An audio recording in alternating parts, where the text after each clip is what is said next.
여러분 안녕하세요. 반갑습니다. 좀 전에 김일성의 별장을 둘러본 데 이어서 부통령으로 있었던 이기붕 별장이 있다라고 해서 이곳으로 왔습니다.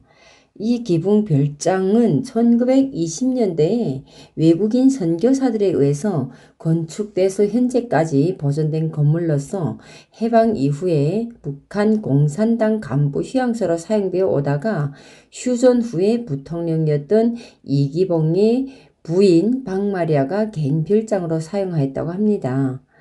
박마리아는 생전에 인근 고성군 대진읍에 대진교회를 세우고 자주 이곳을 찾았던 것으로 전해지고 있습니다.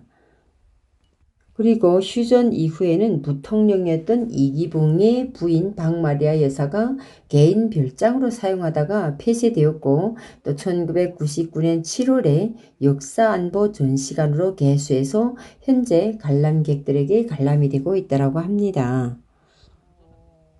김일성의 별장과 이승만 대통령의 별장 사이에 이기붕 별장이 있어서 이렇게 왔는데 참 김일성의 별장과는 비교도 안 될 만큼 너무나도 작은 별장입니다. 마치도 아늑한 숲속으로 들어가는 동화 속의 아름다운 집처럼 느껴지는 별장 내부로 들어왔습니다. 여기는 아마도 접견실인 것 같습니다. 이기붕 부통령은 1896년에 서울에서 출생해서 연희전문학교를 중퇴하고 미국 네이버 대학 문과 졸업했다고 합니다. 그리고 1934년에 귀국해서 그 당시 이승만의 비서직을 재임하였다고 합니다. 여기는 아마도 집무실인 것 같습니다. 참 이렇게 둘러보면서 아까 들어오는 첫 입구에 있는 그 안내문을 봤는데 부정선거로 인해서 부통령 사임 후에 경무대 피신 전에 전 가족이 집단 자살하였다라고 합니다. 너무나도 불행한 그 소식에 참 아이러니했는데 별장은 별로 크지도 않고 아담한 분위기에 있습니다. 오래된 소나무들이 가득하고 아늑해 보이는 별장은 바닷가가 아닌 화진포 호수를 바라다 보고 있는 방향으로 마련되어 있어서 특색 있어 보이는 것 같습니다. 이렇게 이기붕 부통령 별장에 이어서 이곳 화진포에 이승만 초대 대통령 별장도 있다고 해서 오늘은 다 둘러보고 가려고 합니다. 이승만 초대 대통령 별장으로 가는 입구라고 표지판도 있네요. 그러고 보니까 오늘은 강원도 고성 하진포에 와서 3명의 옛 정치인이었던 김일성 별장과 이승만 별장 그리고 이기붕 별장을 다 둘러보고 가는 셈입니다. 지금 가고 있는 이승만 별장은 대한민국 초대 대통령인 이승만이 머물렀던 곳으로 1954년에 신축된 뒤에 1961년에 폐허가 되었다가 1997년 7월에 육군이 재건축해서 1999년에 전시관으로 복원되었다고 합니다.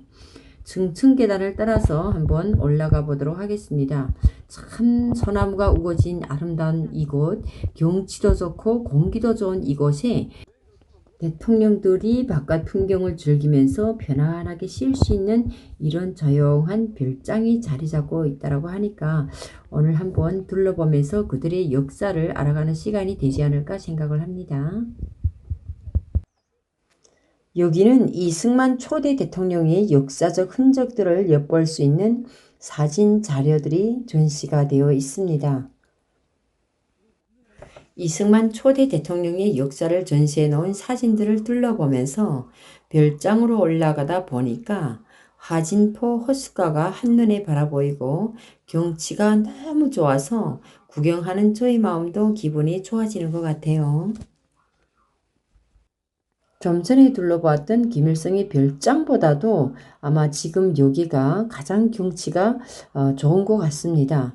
한눈에 바라보이는 화진포 호수랑 보면서 이렇게 올라왔는데 참 경치 좋은 곳에 이승만 대통령의 별장이 자리 잡고 있는 것 같아요. 한번 내부로 들어가 보도록 하겠습니다. 와, 제가 드디어 이승만 대통령의 별장으로 들어왔다는 거 아닙니까?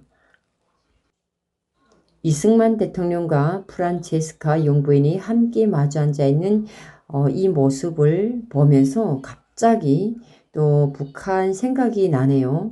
북한에서도 김일성, 김정일의 동상을 북한 전 지역에 가는 곳마다 세워놓고 김부자에 대한 우상화 교육을 하고 있죠. 그래서 북한에 대한 생각이 갑자기 나면서 또 둘러보는 시간이었던 것 같습니다. 이승만 대통령의 별장이라고 해서 둘러보면서 생각되는 것이 참 황홀하지도 않고 아주 소박하다는 생각이 듭니다. 대통령들이 사용하던 집무실과 그리고 침실이라고 하게 되면 대단히 우아하고 멋있고 굉장할 줄 알았는데 둘러보면서 생각하다 보니까 참 지금 현재의 모습처럼 아주 소박한 이런 집무실과 침실 그리고 이분들의 모습을 보면서 정말 북한의 김부자들에 비해서 아주 소박하다는 생각도 들고 그리고 또 현재 이 경치 좋고 아름다운 곳에 별장을 지어놓고 대통령으로서의 누릴 것을 다 누리면서 살아온 이들의 삶을 엿볼 수 있는 기회가 된 것 같습니다.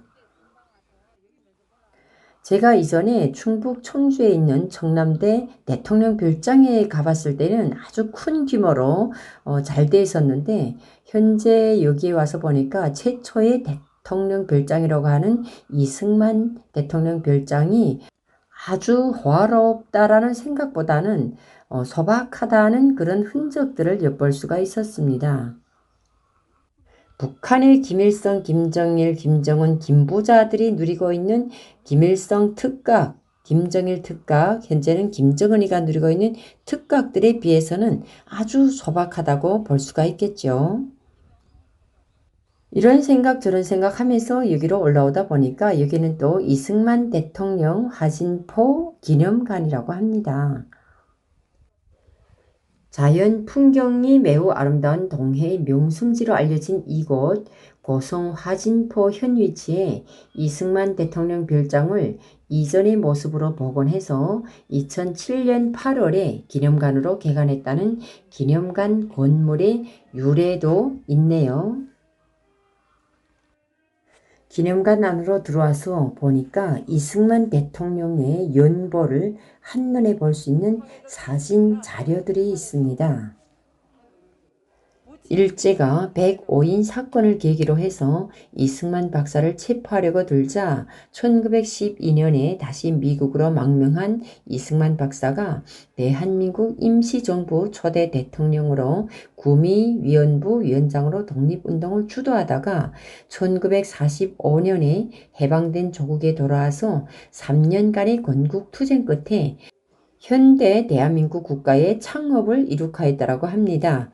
그리고 나서 1950년 6월 25일 남치만 공산군을 우리 국군이 물리치고 고성군을 수복하고 이승만 대통령이 국민을 격려하면서 이곳을 시찰한 것이 1953년 11월 8일이었으나 그에게 실로 42년 만에 감격적인 방문이었다고 합니다. 이때 이승만 대통령은 김동석 방첩대장의 안내로 자신이 기억하고 있던 이 별장을 찾아와서 휴양지로 정하고 동해안의 군사적 요지인 이곳에서 낚시도 하고 자연을 즐기면서 남북 통일을 구상하였다고 합니다. 이런 역사적 흔적들이 남아있는 사진과 자료들이 그대로 다 있는 것 같습니다. 그리고 이승만 대통령이 국내외 동포들에게 몇 주간에 걸쳐서 미국의 소리 방송으로 초단파 방송망을 이용을 해서 일본의 패망을 예고하는 자유의 소식을 직접 방송함으로써 일제하에 신음하는 동포들에게 희망과 용기를 심어주었다고 합니다. 해방 후에는 70 노구를 이끌고 좌우 이념으로 갈라진 민심을 뭉치면 살고 흩어지면 죽는다.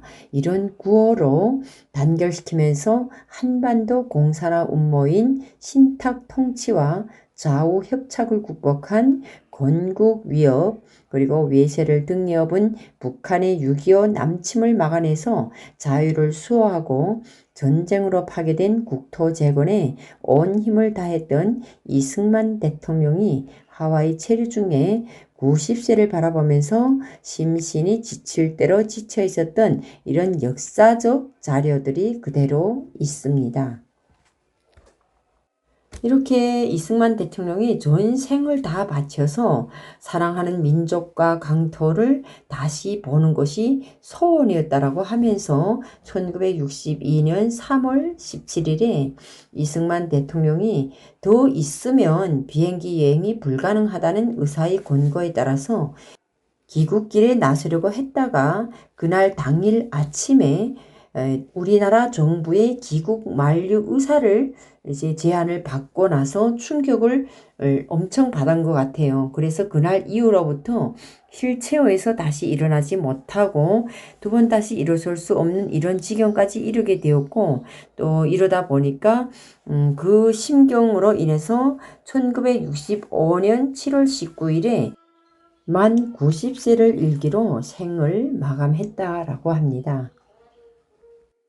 오늘 강원도 고성 하진포에 있는 김일성의 별장을 둘러본 데 이어서 이승만 대통령 별장까지 돌아보면서 참으로 우리 민족의 역사에 가슴 아픈 일제 통치 시기로부터 해방돼서 동족 상잔의 6.25 전쟁의 아픔까지 다 겪으면서 오늘 현재 남북 분단 70여 년의 기나긴 세월 속에 하늘과 땅 차이로 달라도 너무나도 다른 세상의 현실을 체험하면서 하루빨리 단일 민족인 한반도가 통일이 되어서 북한과 제일 가까운 이곳 하진포에서 북한에 있는 동생들과 함께 막국수 먹는 날이 왔으면 하는 바람입니다.